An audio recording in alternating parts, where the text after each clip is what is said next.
आज जंग सिर्फ लड़ाका तैयारों की रफ्तार बुलंदियां फिर ताकत का खेल नहीं रही। आज की जंग का फैसला वो करेगा जो पहले देखेगा, पहले समझेगा और पहले वार करेगा। यह है 21वीं सदी की एयर वॉरफेयर का असल मैदान, मालूमात की बर्तरी। और नाज़रीन, पाकिस्तान अब इस नए दौर में एक ऐसा इनविजिबल नेटवर्क बनाने वाला है जो दुश्मन के रडार, सिग्नल्स और आंखों से मुकम्मल तौर पर ओझल होगा। यह कोई आम मंसूबा नहीं है, यह पाकिस्तान का अगला अजीम फौजी मंसूबा है, जंगों का एक गेम चेंजर, मुस्तकबिल की जंगों का गेम चेंजर। नाज़रीन, JF-17 थंडर की आलमी मांग बढ़ती चली जा रही है। नाइजीरिया और आज़रबाईजान के बाद अब कई ममालिक इस जदीद तरीन फाइटर जेट को अपनी एयरफोर्स का हिस्सा बनाना चाहते हैं। कामयाबी के झंडे गाड़ने के बाद नाज़रीन, अब पाकिस्तान नेवी भी कमजोर नहीं रही। दुनिया की बड़ी नेवल फोर्सेस सऊदी अरब, तुर्की और यहां तक कि अफ्रीका के ममालिक भी पाकिस्तान के साथ ताल्लुकात बढ़ा रहे हैं और बहीर अरब में पाकिस्तान का असर और रसूख बढ़ता चला जा रहा है। ये सब भारत के लिए क्या मानी रखता है? एक ऐसा पाकिस्तान जो अपनी सरजमीन, फिजा और समंदर में एक ऐसा खुफिया और ताकतवर नेटवर्क बना रहा है जो भारत की नींदें हराम कर देगा। नाज़रीन, ओवरऑल अगर हम बात करें तो मिलिट्री स्ट्रक्चर पाकिस्तान का तब्दील होने वाला है। पाकिस्तान की जो जंग हुई थी भारत के साथ, इसमें पाकिस्तान ने बहुत कुछ सीखा। भारत को बहुत बड़े सरप्राइजेस मिलने वाले हैं। वो कौन सा खुफिया नेटवर्क पाकिस्तान बनाने वाला है जिससे मुस्तकबिल की जंगों में वो सिस्टम, वो नेटवर्क गेम चेंजर साबित होगा।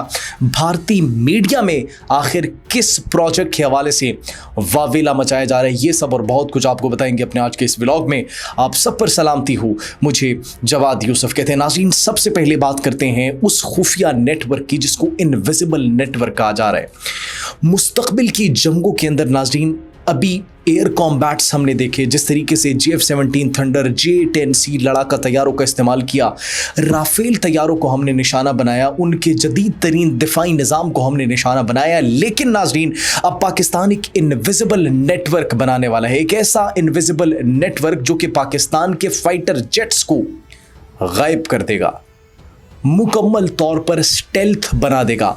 नाज़रीन, ये हम बात कर रहे हैं एक ऐसे सॉफ्टवेयर की, एक ऐसे वॉरफेयर की जो कि पाकिस्तान के तमाम तर जो वेपन्स हैं, चाहे वो टैंक्स हो, चाहे वो आर्टिलरी हो, चाहे वो फाइटर जेट्स हो, चाहे वो ड्रोन्स हो, इन सबको मकड़ी के जाल की तरह एक साथ लिंक कर देगा। एक ऐसा नेटवर्क बना देगा जो कि बहुत ज्यादा शोर भी मचाएगा और बहुत ज्यादा खामोश भी होगा। नाज़रीन, बात में तजाद है, शोर भी मचाएगा, खामोश भी होगा। ये कैसे?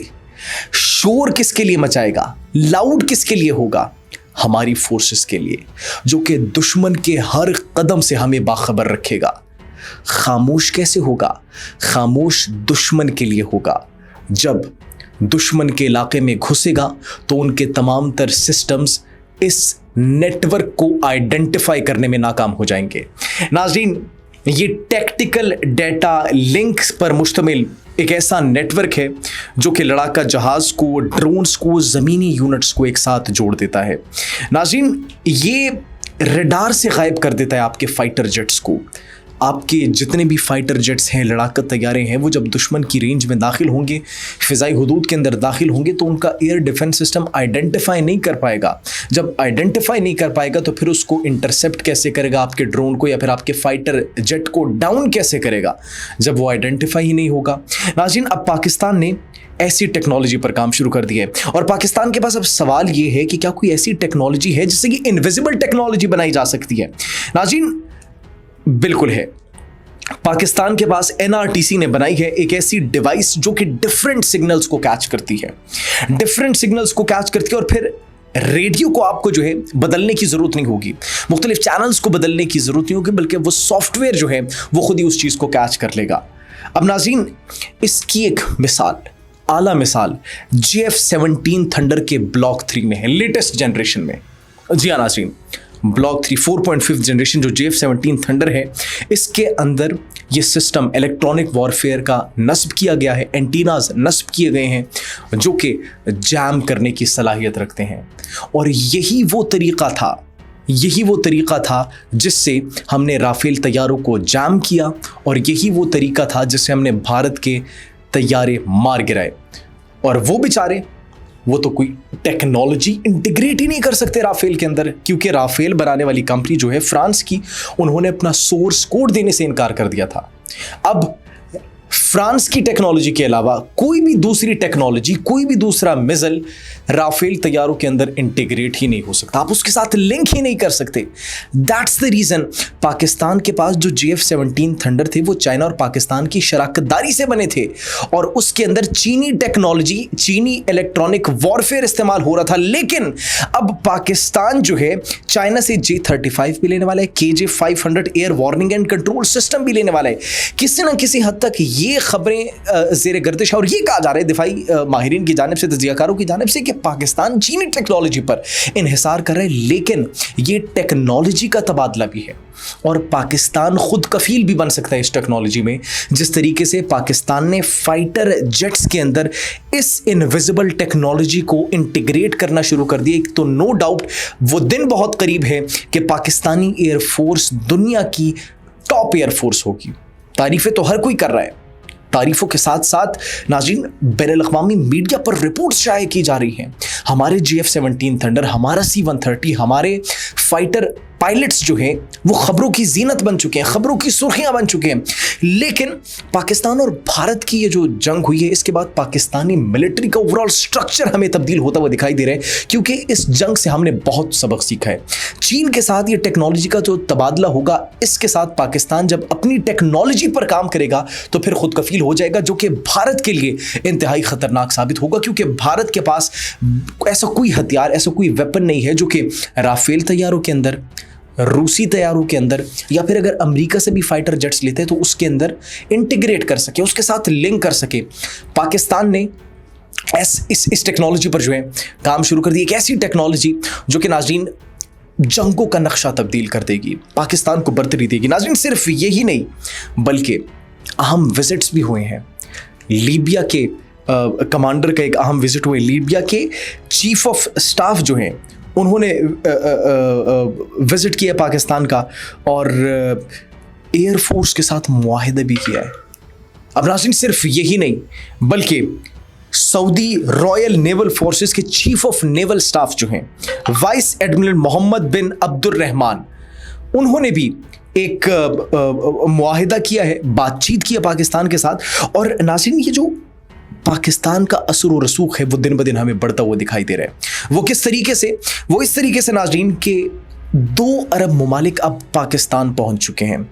2 अरब ममालिक का पाकिस्तान पहुंचना, पाकिस्तान के साथ दिफाई डील्स करना, इस बात का सबूत है कि पाकिस्तान की मिलिट्री मुकम्मल तौर पर मुतहर्रिक है और कुछ ऐसे फैसले कर रही है, कुछ ऐसी चेंजेस ला रही हैं जो कि न सिर्फ भारत के लिए बल्कि वो तमाम ममालिक जो कि पाकिस्तान को धकेलना चाहते हैं, नीचे धकेलना चाहते हैं टेक्नोलॉजी के मैदान में, एयरफोर्स में, जिस भी महाज में, अब उनके लिए पाकिस्तान एक बहुत बड़ा खतरे की एक घंटी बनता जा रहा है, बहुत बड़ी खतरे की अलामत बनता जा रहा है पाकिस्तान, नो डाउट।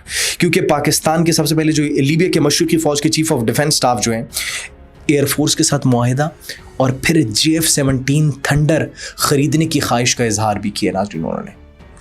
अब आज़रबाईजान, उज़्बेकिस्तान, नाइजीरिया, बहुत से ममालिक, बांग्लादेश, अब लीबिया ने भी इस ख्वाहिश का इजहार कर दिया कि वो JF-17 थंडर ख़रीदना चाहता है। और सिर्फ यही नहीं नाज़रीन बल्कि सऊदी रॉयल नेवल फोर्सेस के चीफ ऑफ नेवल साहब वाइस एडमिरल मोहम्मद बिन अब्दुर्रहमान जो आए हैं, उनको निशान इम्तियाज़ मिलिट्री से भी नवाजा गया और ये सदर की जानिब से नवाजा गया नाज़रीन।